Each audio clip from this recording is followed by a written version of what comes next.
Hi guys, Charlie Tango 1 here. This is the video of what to put in a straw part 3. So I did say in part 2 that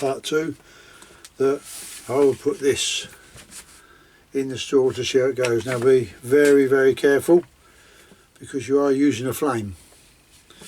I'm not recommending this for you. I mean, you do this entirely at your own risk, but nevertheless I'm going to have a go. As I said, I would have a go.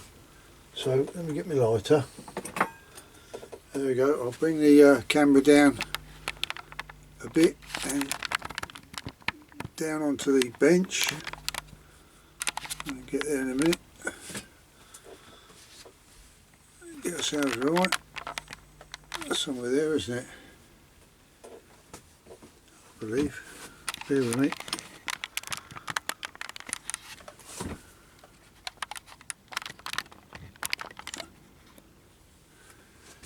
Right, I don't know if that's going to do it. Let's see. Probably will. Let's have a look.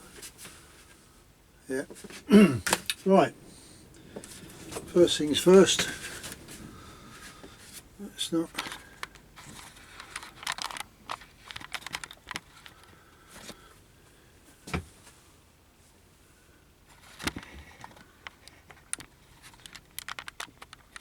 Sorry about this, lads. Right, let's try that. Somewhere there. Right, get this tube here.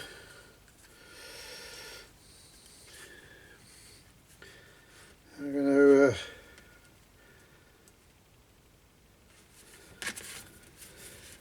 weld that end off.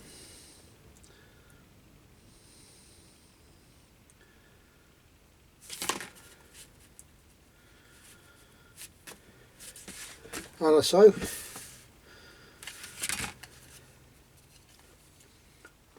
Yes, that's airtight. Now, get a little bit of this. Wondering what I can stand that up in. Keep it upright, not to worry. I'll do it with this. I'm going to use a syringe.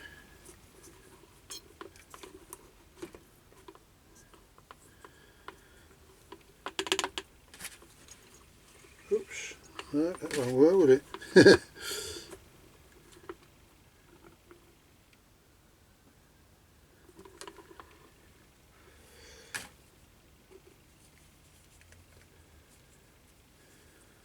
Here we go.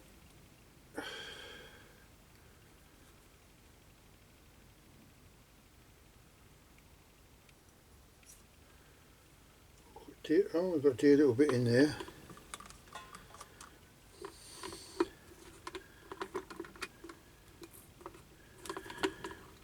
Turn it up like this to stop it running out.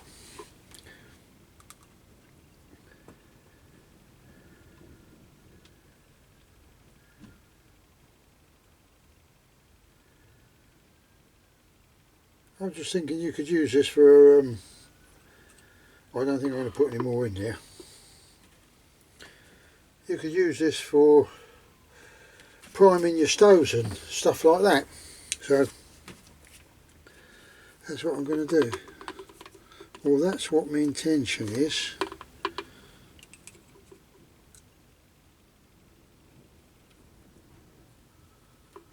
Right, let's leave that there for now. Well, here goes nothing.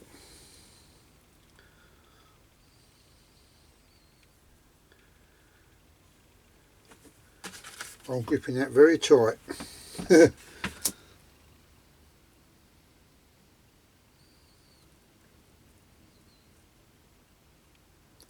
It does partly weld it together, so enough for you to crimp it, I should think, which is, looks like that's what it's done. As I said in part 2. Well, there you go. Done. Right, so that's that done now. So that's answered my question really. Empty this out now. over there. Put the cap on that before we knock it flying. Well, that seemed to have worked. And now, the next project is, I just watched a video on potassium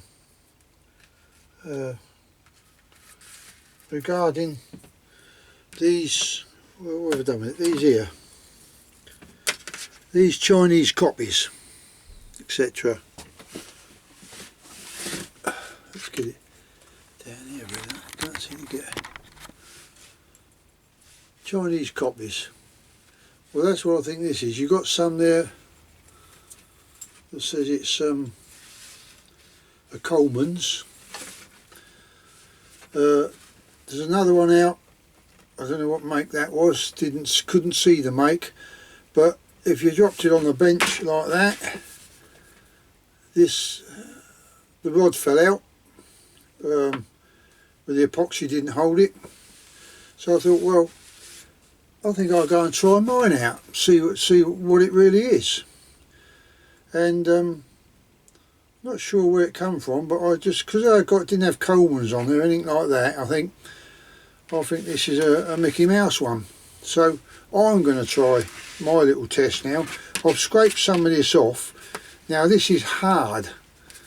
Now the bloke in the video says that, you know, this stuff should be fairly soft, but this is like rock, and I've had to end up putting a file on it to get some shavings off of it. And you know, I'm talking a file here, mate, I'm not talking, you know, a nail file. So anyway, I've got some off and I've got it in this tin. It's only a dear little bit, and I've got it in that corner that, let's get this over a bit, and I've got it in that corner there. Now I've tried to do it this way so that the camera will pick it up, in the hope that I may be able to light it. So here goes nothing. For some reason that one didn't want to work. I've got loads of these things anyway, so it's knowing which one's going to do what. So let's have a go and see if it does it.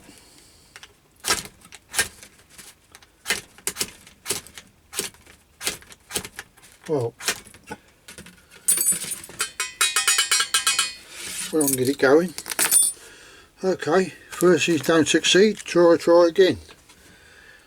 Let's use something with a bit of oomph on it.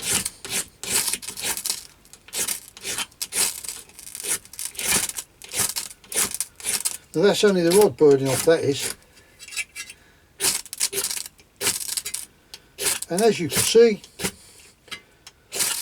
the McCoys, they light just like that, and that gets white hot, really white hot, and you just lift it up a little bit and away she goes. That's why I take this beauty with me. I've got two of these coming through the post. Oh, and so I'm going to give up on that one, because it appears that that is a Mickey Mouse one. So, oh, what's happened here? That's it. So that's obviously a Mickey Mouse one. Load of rubbish, come from China. So if you want one of these to take out when you go out camping to help you start your fire, don't bother taking it, because it don't work. So that, I will file that in my special bin called a rubbish bin, and luckily didn't cost me a lot of money.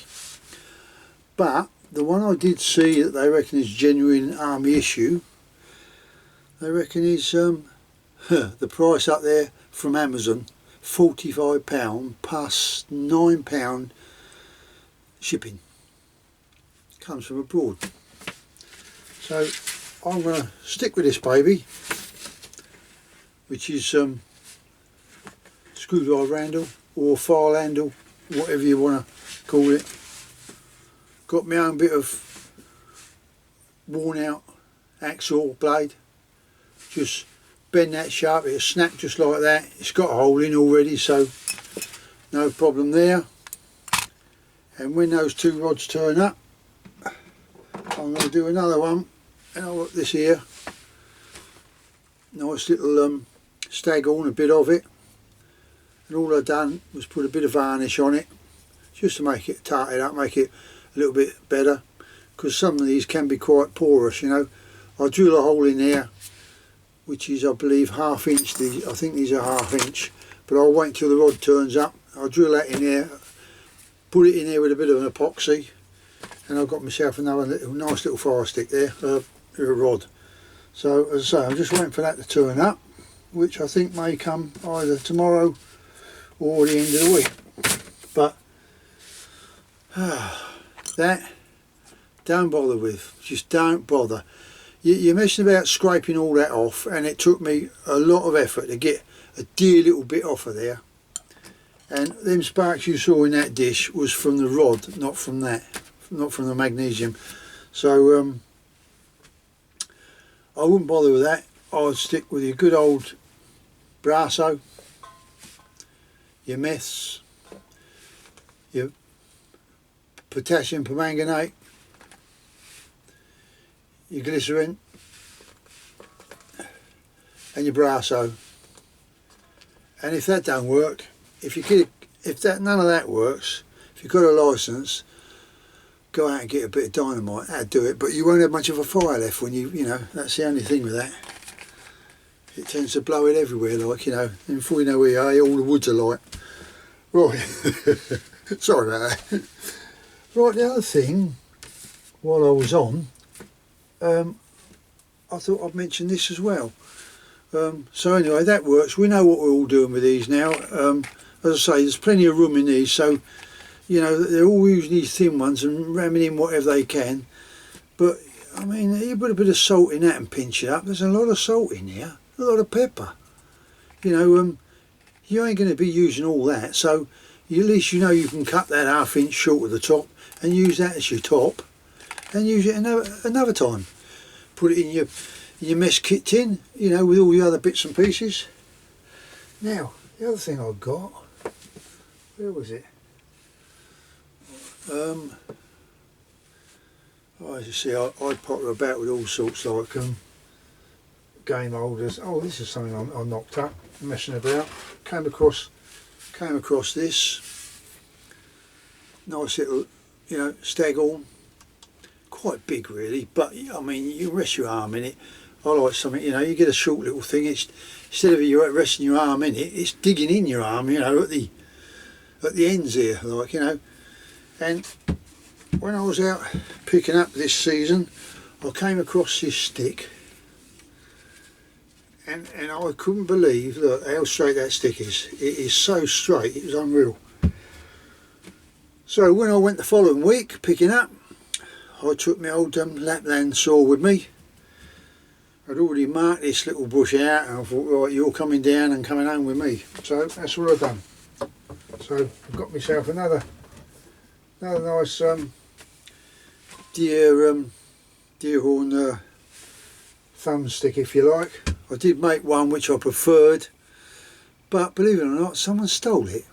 So don't leave them lying around, because they'll disappear.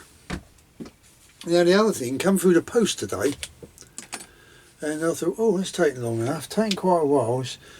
Bloke stayed in touch with me but said, sorry, I don't know why, we were out. What I had ordered was a trap, and he only had the single spring ones in. I said, well no, I would like the double. Oh, he said, well I ain't got any of those in, so but they're on back order, he says, and they should be a couple of weeks. Well, it's been just over a week, and he got back to me and said, oh right, I'm shipping off your traps, they've turned up, like. And I admitted, yeah, it did come over here fairly quick.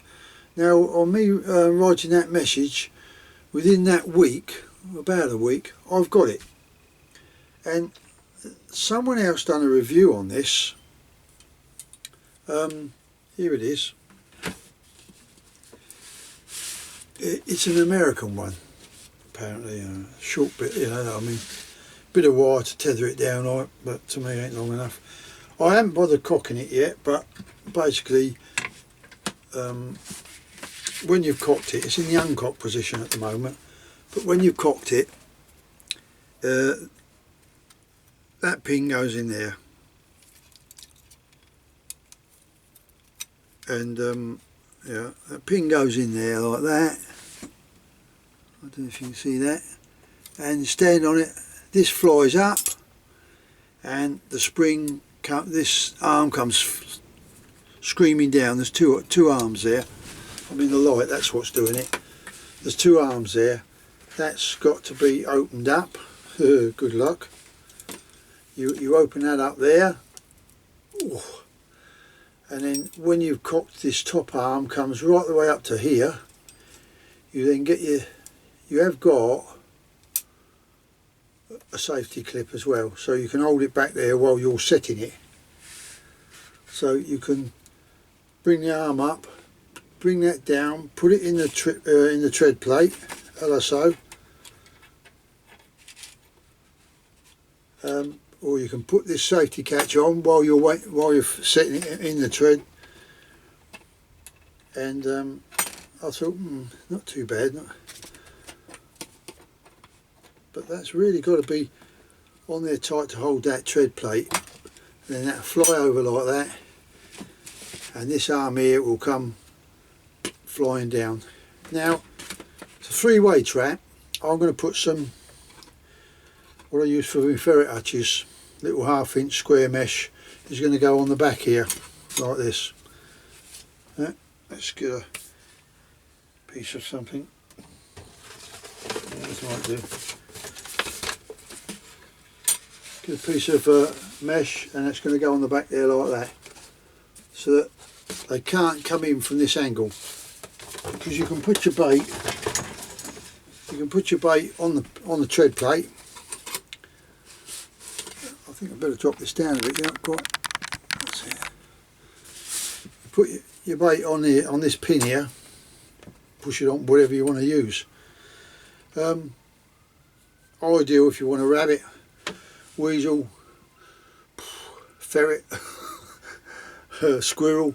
You know, that's the type of trap it's for. It is for rabbit and squirrels and the like. Rats do that. You either come in this way, or you come in this way, or you can come in from the front. But when it turned up, I thought, oh, not too bad. I got, you know, quick since he wrote to me. But as the other chap said on YouTube, when he was doing a review on it, and he looked at it, he says, it looks like some geezer's done it, made it out in his back shed. Bit like what I do, you could say. But I don't think I'd be very happy with the finish on this if I'd done it. I certainly would tidy it up and do a much smarter weld on it than what he's done here, because one of the welds I can see hasn't even touched this post here. He's welded it here, but it hasn't touched that one. So this one is only welded to this bottom one here. Now I'll bring it in close and you can see, in my opinion, I don't know if that's welded there or not. I'll check it. See, in my opinion, what you think. Right, the first bit is these welds here. Let me just zoom it right in, shall I?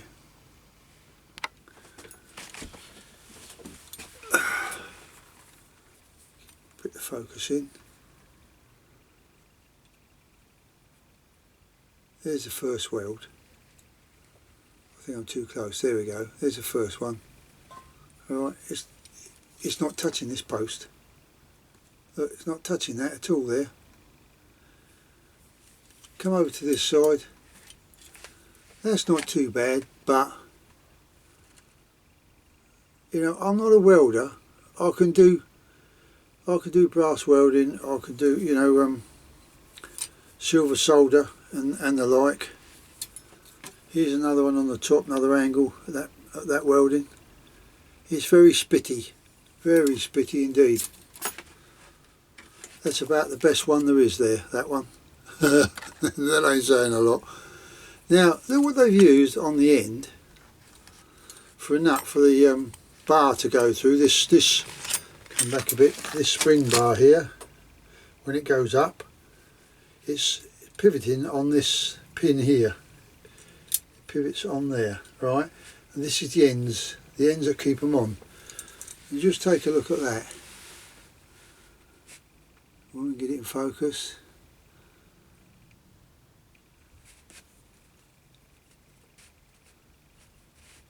There you go, look at that. It's an old nut that's been bloody welded on there.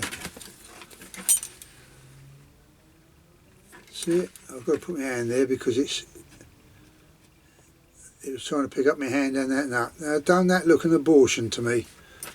Well, it does to me. And as regarding the trip plate or trigger plate, where are we? Get ourselves in here. That's the top, isn't it? Here we go. Let's get down here. Too close. Sorry about this, I'm just too close. There we go.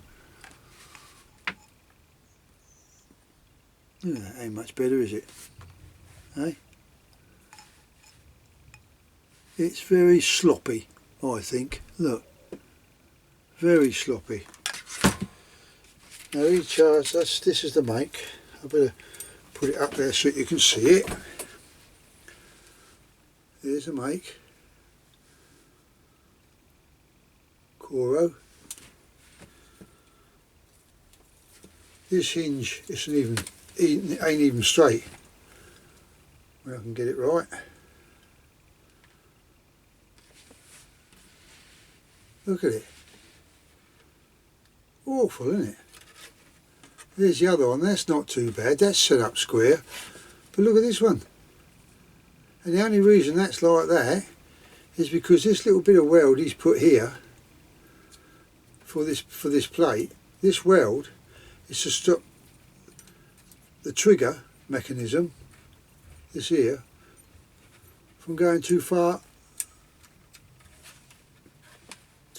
that way. But the thing is, he's done it. He's welded it there, so therefore this spring, as you compress it, it's going to want to come out that way, and that's what it's doing. It's pushing against that. So, the only other way to get over this problem. Sorry, let's take it back out of focus now. It's too close. It was, and that's why it's a job to get in focus. The only way to get over this problem here on this spring was to pull the arm over, that arm there of the spring, is to pull it over this way and do another spot weld there to straighten the spring up. It may function better that way because it should be like this spring and it'll function properly. So out of 10 I'd say 5-6 points. That's how poor I think that is for what they want, and I think they charge me, including shipping, $27. $27. So, needless to say, excuse my back, I won't be getting another one. Get that muck off my hands now. I've got to degrease them and everything yet, and I think I'll paint them black and brown or something, and get my human scent off of them so that they don't pick all that up.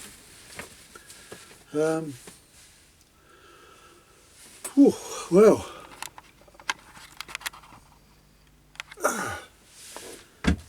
that's me done. So that was part 3 of what to put in a drinking straw. So now we know that's just the things I put in there. There's numerous things you could put in there, especially if it's stuff that you don't want to get wet.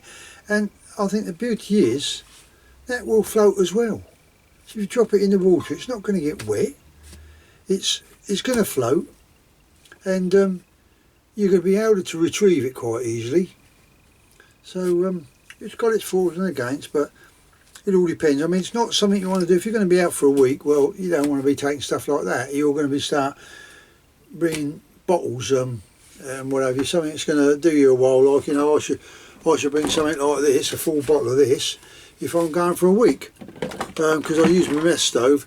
I do cook over a fire, but very rarely. All me cookware, I prefer to cook under a mess stove or a gas stove of some sort, because the fire ones soot them up so much, and then when you get home, out comes the old steel wool, and you're cleaning them all up right so they look half tidy for you to put them back up on the shelf, you know. But then saying that, a lot of people just get home, leave it in the bag, stays there for weeks on end, so when they come to use it again, oh look, it's all rotten, or it stinks, or it's got this mildew on it, or the black soot has smothered all their stuff, because they can't be bothered to take it all out and clean it up. That's all it is. Anyway, that's enough rabbiting from me. I'm not going to rabbit on anymore like I usually do. So I'll bid you farewell. So catch you on the next one.